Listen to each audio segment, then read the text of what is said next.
Welcome to another episode of Home Sweet Home. Welcome back, everybody. My name is Rod McCall. What's up, everybody? I'm Bryce Runge. And today we're going to talk about something that I think kind of influences us all, and that is why we don't try. So I saw a sign at a friend's house a few weeks ago, and it said, "What would we do if we could not fail?" And it really got me thinking about why do I hold back? Why am I afraid to try something new, do something new? And I realized, that's kind of been a part of my life almost from the very beginning. Afraid to talk to people. When I was in middle school and high school, I was afraid to talk to girls. Why? Yeah. So I think as I got older, why didn't, try this, try that. I find that are we stuck in park so many times with our lives because we're afraid to try? Right. I guess I was different with growing up. I was pretty fearless. I think as a kid, you're fearless. And you start to wake up and be like, oh, I could get hurt doing this. Well, that didn't ever register with me. So being involved in the extreme sports, I was always willing to go the distance, and just go for it, right? So I wasn't afraid of much.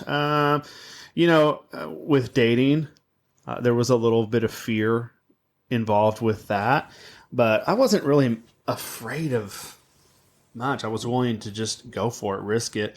But you asked that question, what would you do if you couldn't fail? Or why are people stuck in park?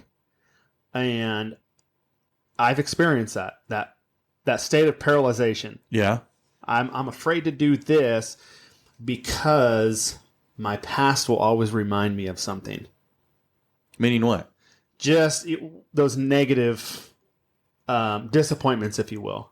Well, I don't want to do this because I got hurt this way. I don't want to feel this again.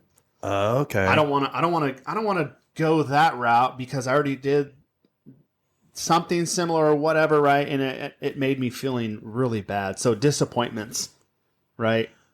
Okay. I feel reoccurring disappointments are what enable people to get stuck in park.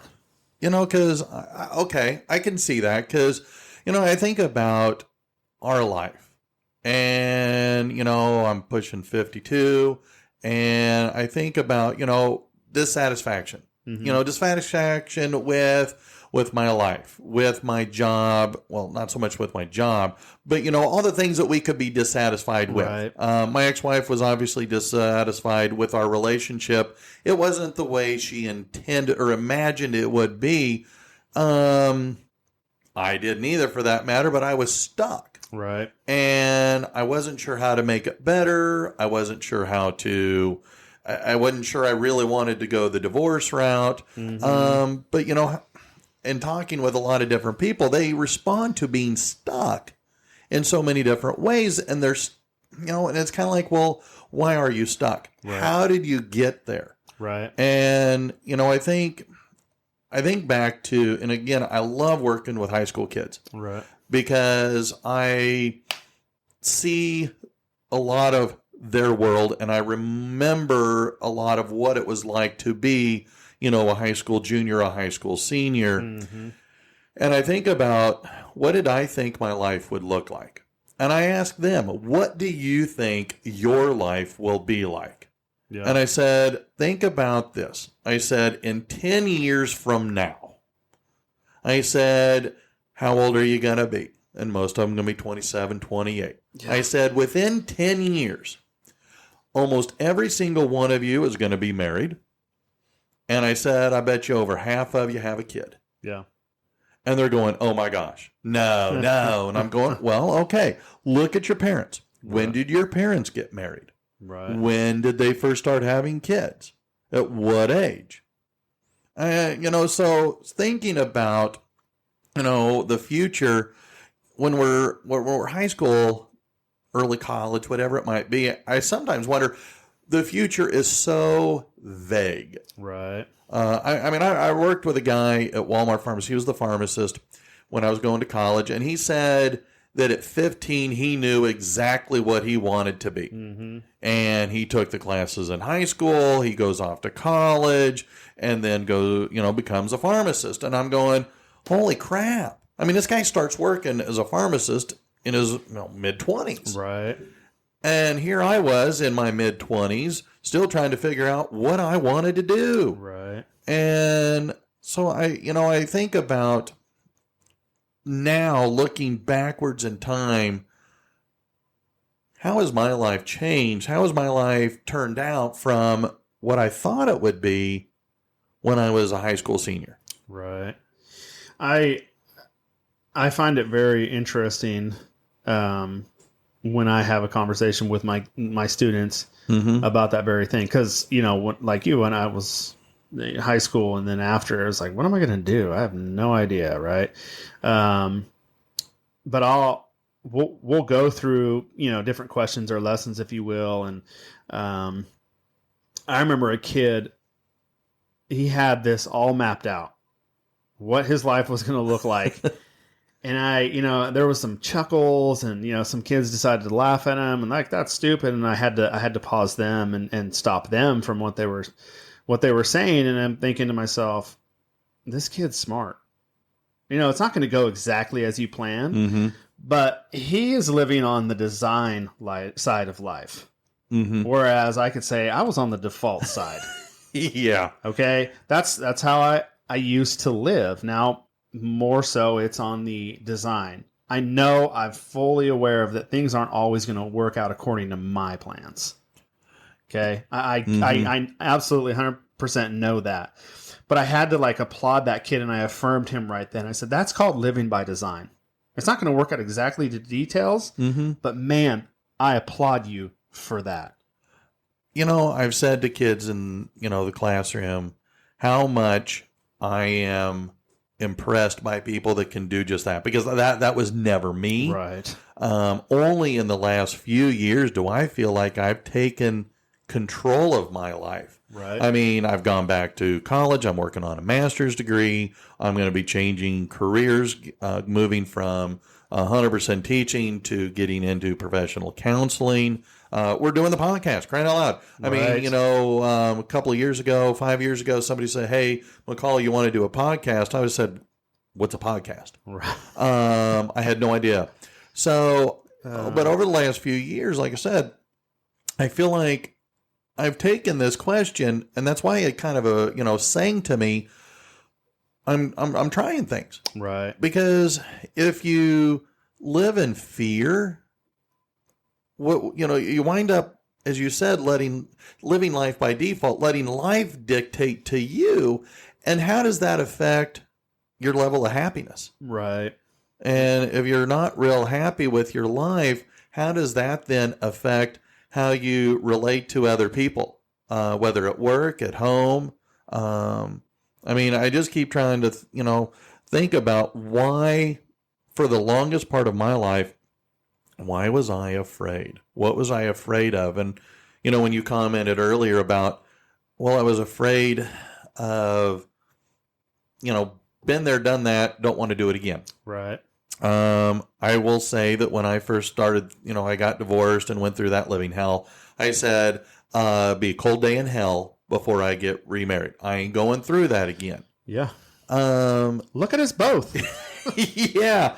And it's kind of, I did take a few risks. You've taken some risks, and it's been kind of nice, but maybe that your statement of, well, I don't want to get burned again. Right. I mean, I think about, I keep saying, try something new. Yeah.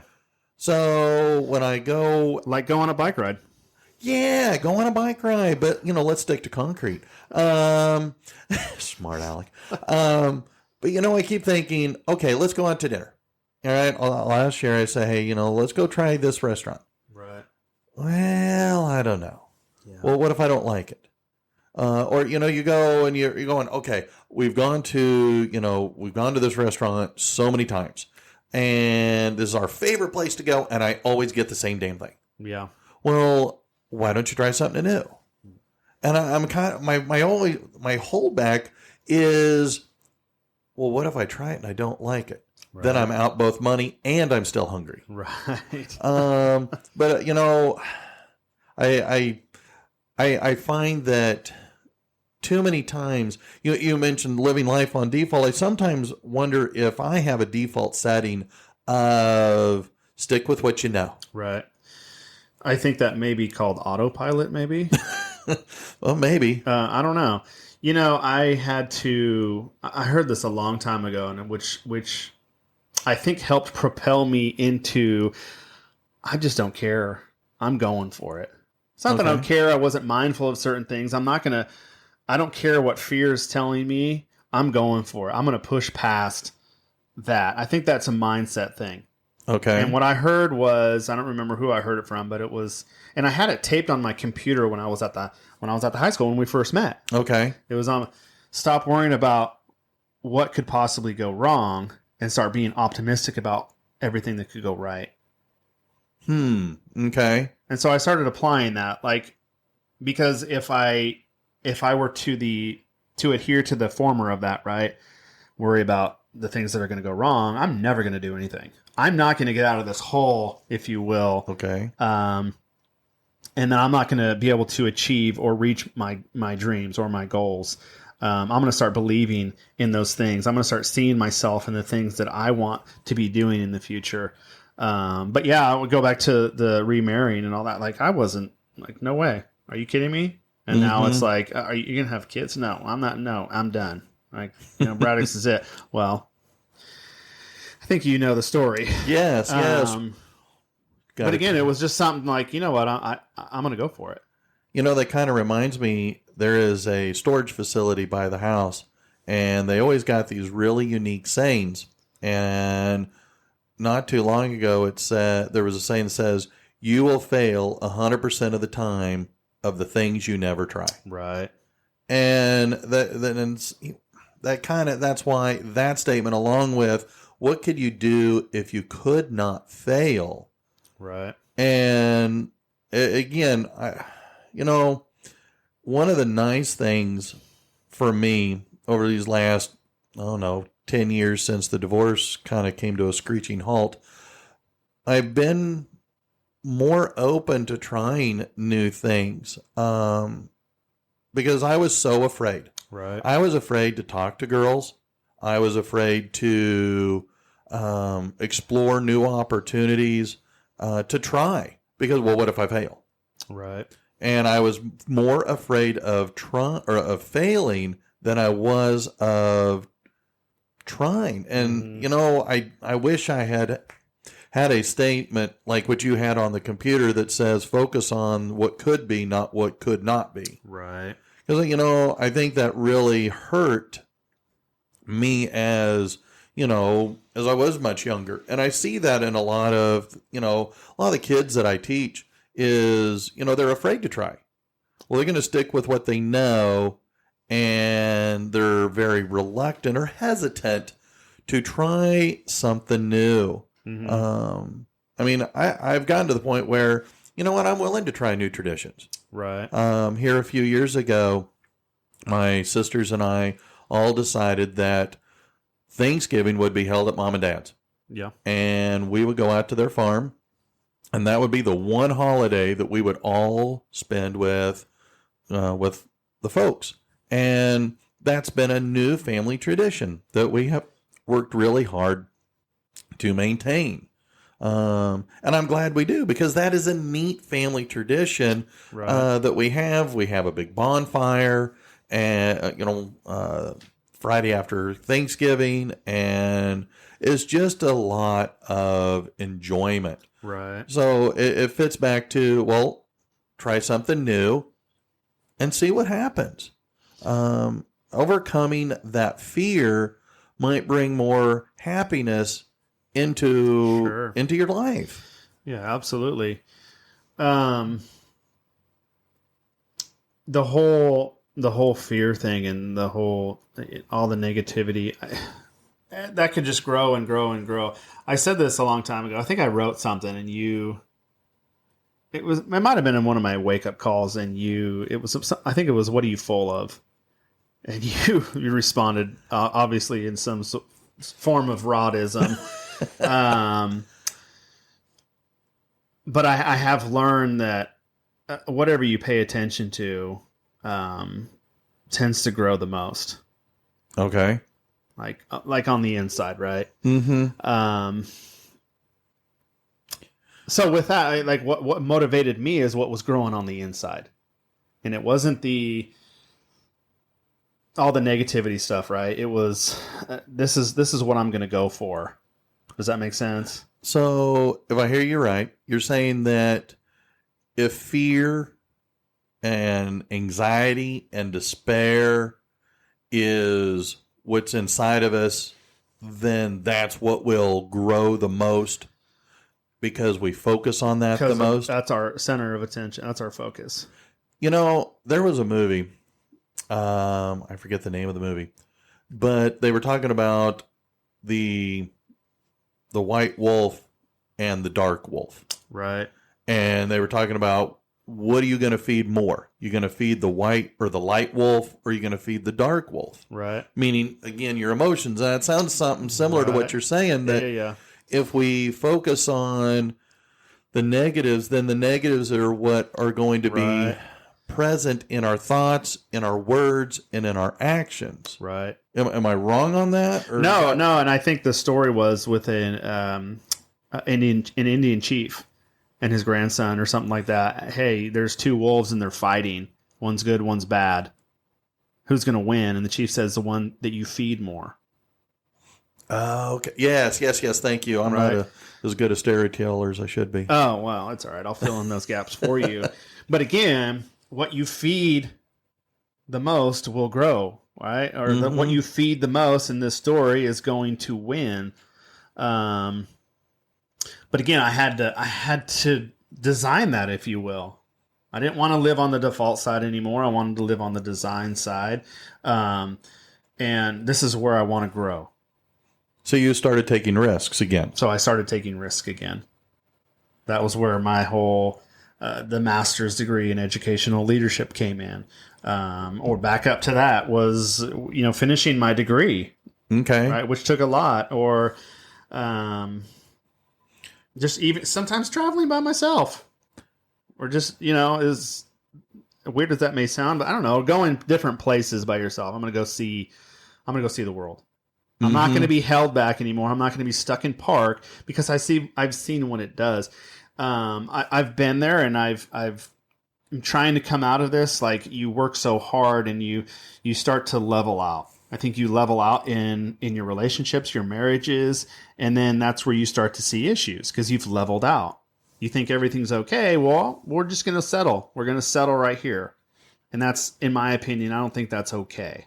Is it because settling is easy? Settling is way easy. I've shared with my students many times, that which is easy isn't always right. Right. And that which is right isn't always easy. That's right.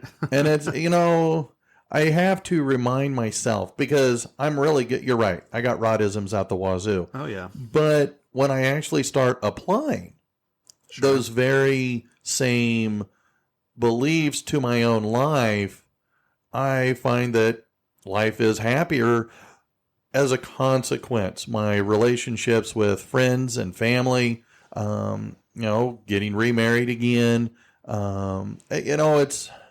it is tough, and because I think sometimes I go back to that default setting of let's just sit, let's stay put, let's keep let's not rock the boat so much. Right.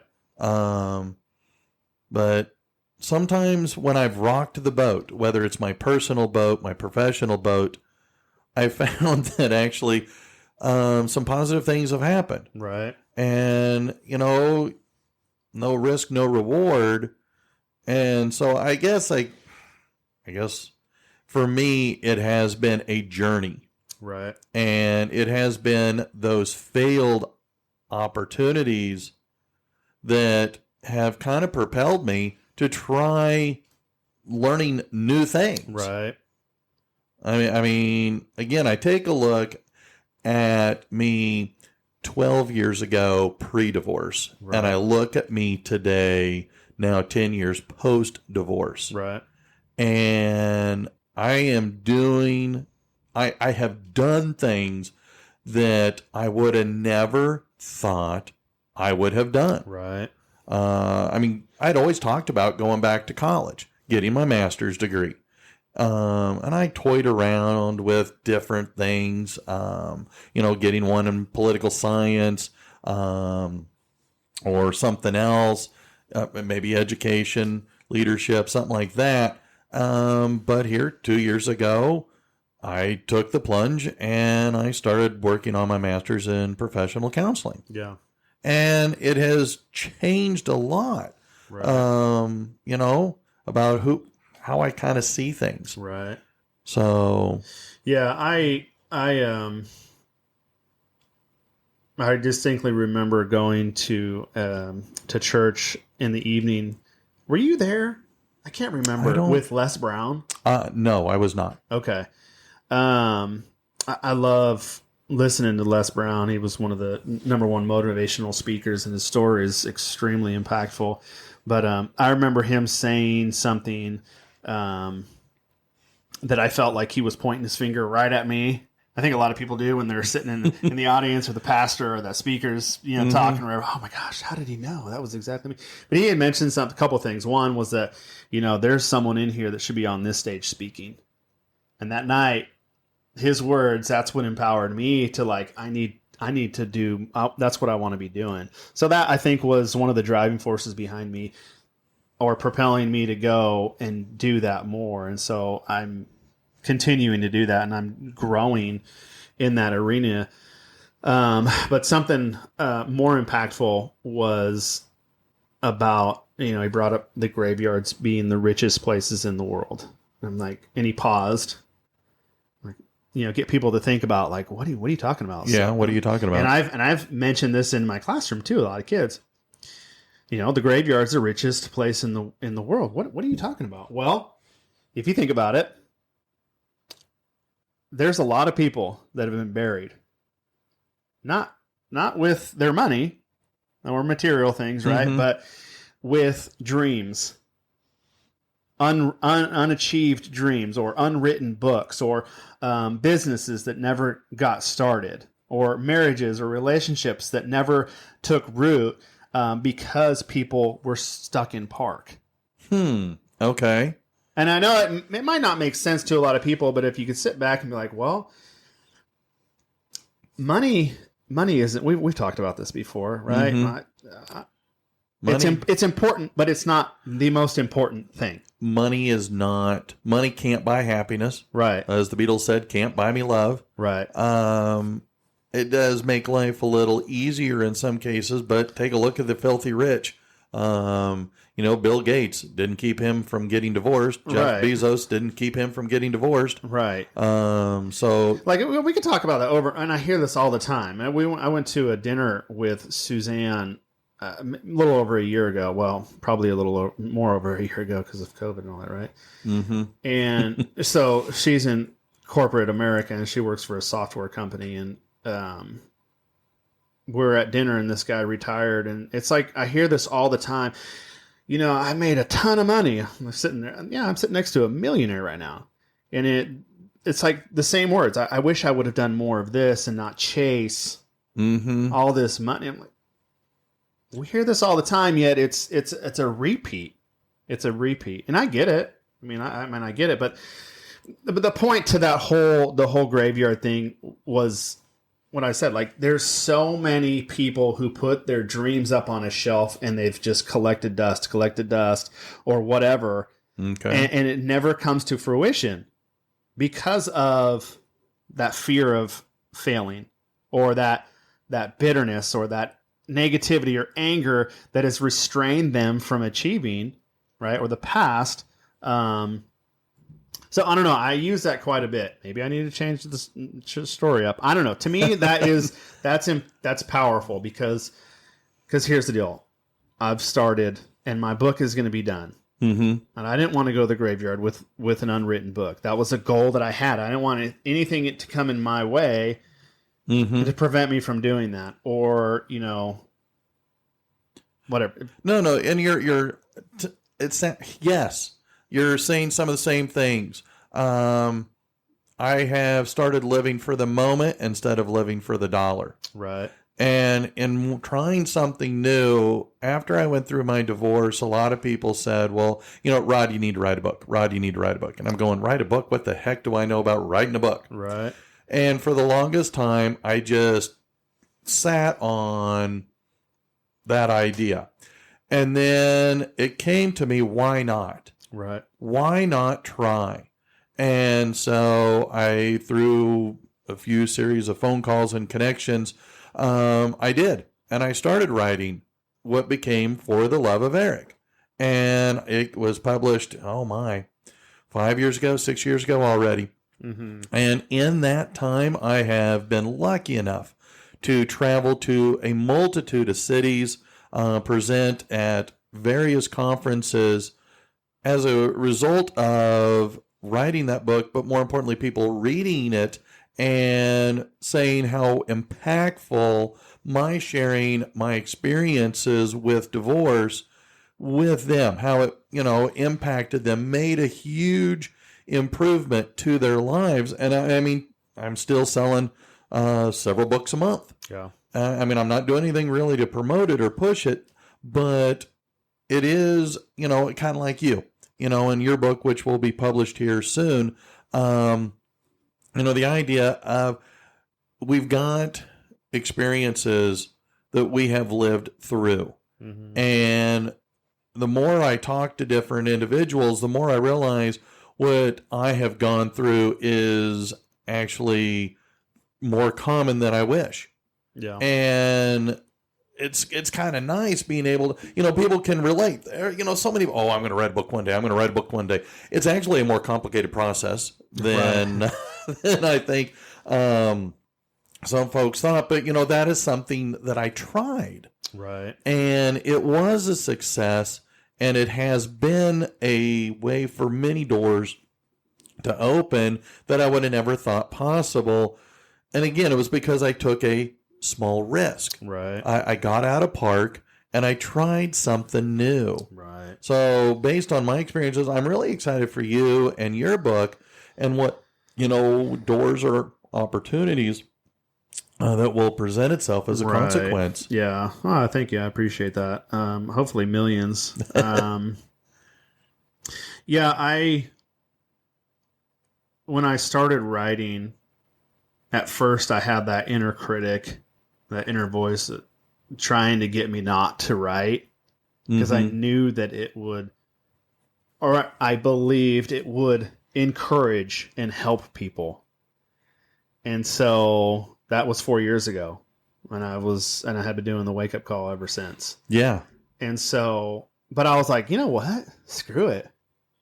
So what if someone doesn't like it? Or if so what if someone says unsubscribe? Right? Yeah, I know that someone, at least one person, is going to benefit from the message.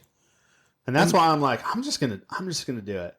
And now, like you've said, it's a collection of my experiences that has turned into what I hope, turned into a book, what I hope will reach many, many lives. It's like, why do we teach? And we can focus on... Sometimes I ask myself that question. Well, yeah, me too, especially over the last couple of years. But it's kind of, we focus on the ones that we can help. Right. And I guess I'm getting off on a tangent here. I apologize. But, it's kind of, we're trying something new. And to reach a different, reach the audience, reach the students, whatever it might be. Because, in our field of education, you look around, or I do anyway, I look at my coworkers and I'm going, okay, who are the good teachers that I would like to emulate? And who are the teachers that I don't want to emulate? Right. And it's those that are constantly coming up with newer, interesting ways to teach the material so that the kids can go, oh, this is really actually pretty interesting. Right. Because I want them to like as much as I like whatever it is we're talking about. Or at least some, like get closer to what I like. Because I guess you ain't going to find too many political science nerds like me in high school. But we're experimenting, trying. Right. Because, I keep saying, if I ever get to the point where I'm at park in my teaching, I need to change my career. Right. And it's trying something new. Yeah. Don't be afraid to try. And in fact, I think the next new thing I'm going to try and learn how to build a website. There you go, dude. So stay tuned. Oh, yeah. We'll put the information out there when he gets it done. We're going to hold him accountable to that. You said that a little bit ago, why I started this or why I started that, which got me on this topic. That's the key ingredient, the why. And I think people level out or settle and then see a decline just because they forgot why. Like Alex, when I went to Hawaii to play football, before I even left to go on my island adventure, I forgot why. I think that really played into the fact that I didn't make the NFL. I forgot why. I forgot why I started working out. I forgot why, it was my goal to go to Division I and then to the NFL. I completely forgot why. And I know I joked about, I don't know, why am I teaching? Or why did I get... I think a lot of people can get there real easily because they forget why. And I think the why is that key ingredient. The why is the drive? The why is the drive. We receive more in life of what we don't want because we forget or never figure out why in the first place. I don't know. Actually, that's not bad. Because whether it's at our job, in our marriage, in our relationships with others, if we forget why we're together, why we're married, why are we doing this job? Yeah. Then I think, that could easily be a breeding ground for anger, hostility, frustration, despair. And, in our jobs, it makes us be, those energy vampires, those dark clouds that nobody wants to be around because all we do is, moan, groan, gripe, bitch, and complain. Right. In a relationship, we might start looking for love in all the wrong places. So, no, I'm glad you said that because I'd never really considered the why. Yeah, and it doesn't necessarily just... it's not all just about your career, like you said, it applies. Why did you get married? Yeah. Why do you have kids? Why do you have kids? Or why did you start that business? Or why are you a teacher? Or why are you a plumber? Or why? Right. I think that's no, and I'm glad you said that. If people can answer that, it'll bring them back, to that place of growth, that place of design. Okay. Right? It'll help them. I've leveled out, but now I'm going to start climbing again. And if you can remember that if you can't fail, why not try it? Right. And so are you saying then that it's never too late? It's never too late. Never too late to be happy. Never too late to try something that can bring happiness to your life. It's never too late. Fulfillment to your life. Never too late. Well, one of the things that I have discovered, is that when you do things, if you're negative, negativity spreads. Yes. But I've also noticed that when you are positive and happy, that also spreads. Because I think about, they're at work, they're at school, the people that I like to hang around with the most are the ones that are positive, the ones that are happy, the ones that always got a funny story or a good joke to tell. And I'm going, I want to be around you Right. because you make me happy. You help me remember my why versus you don't bring me down. You don't make me angry. Right. So I try with various levels of success, but I want to try and be that happy person. Right. And so, so I'm glad you said the why, because that might help me when I'm feeling frustrated or angry, because, in teaching there can be quite a few opportunities Oh, yeah. to challenge my why. I can turn that why into a positive, and allow me to keep trying new things. Right. Because I think that is, for me, I like to be happy. Right. And, that's why when you came to me with the idea of this podcast, it was kind of like, yeah, sure. That sounds like fun. Yep. I think it would be a way for us to do stuff like this, share with other people, how we got out of park. Right.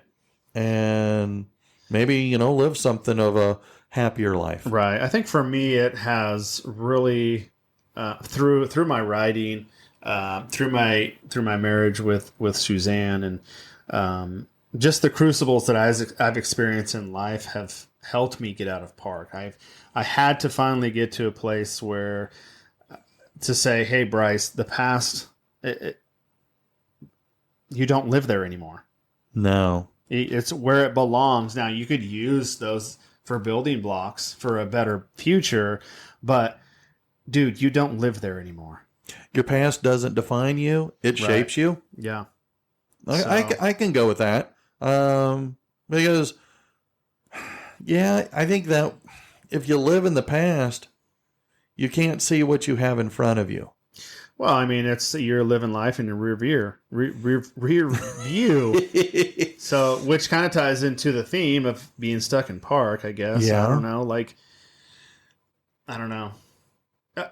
Going back to something that I've had to work with when I've talked about I don't want to try this because I'm afraid to feel this way, or I'm afraid of I don't want to be hurt again or whatever. And I had to get to the point, and I heard this from a good friend of mine. No, it wasn't you. I do have more than one friend, by the way. Well, good. I am proud of you. He said he couldn't remember who quoted it, and I can't either. Maybe one of our listeners could help us. It was only a fool trips on what's behind him. Oh, that's good. And I'm like, it was like, bam, bam, slap both sides of my cheeks, right? I'm like, I don't have to. Man, that was so powerful. Thank you for that. And then we talked a little bit, and then we hung up. Man, have I been tripping over the past? I think it has it's so prevented me from trying. Yeah. Well, it's easy to do. Yeah. I mean, it can be that anchor to hold us down. Mm-hmm.